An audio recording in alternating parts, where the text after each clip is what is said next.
ఈ పాటికి లంచ్ అయిపోయి అందరూ రిలాక్స్డ్‌గా కూర్చొని ఉంటారు గదా! ఏం లంచ్ చేసిర్రనేది కామెంట్ సెక్షన్‌లోనైతే చెప్పుర్రి. ఇగో మా బ్రేక్‌ఫాస్ట్ అండ్ లంచ్ గురించి అయితే చూపియబోతున్నా. పొద్దున్న బ్రేక్‌ఫాస్ట్ వచ్చేసి క్యారెట్ అండ్ పాలకూర వేసేసి ఇన్‌స్టాంట్ ఓట్స్ తోటైతే ఉప్మా అయితే ప్రిపేర్ చేసినా అనమాట.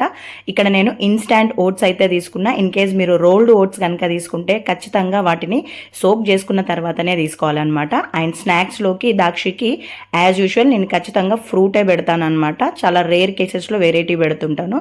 సో ఇంకా స్నాక్స్ తీసేసుకొని బ్రేక్ఫాస్ట్ తినేసి ఇంకా స్కూల్కి అయితే లంచ్ కోసం అయితే తోటకూర చేద్దాము అని అనుకుంటున్నాను. తోటకూరలో ఐరన్ కంటెంట్ తో పాటు వైటమిన్ ఏ లాంటివి కూడా చాలా ఎక్కువ ఉంటాయి, కంటి చూపుకి మంచిది. వీటితో పాటు జింక్, పొటాషియం లాంటి మినరల్స్ కూడా ఎక్కువ ఉంటాయి అన్నట్టు, అవి కూడా మనకు చాలా ఇంపార్టెంట్.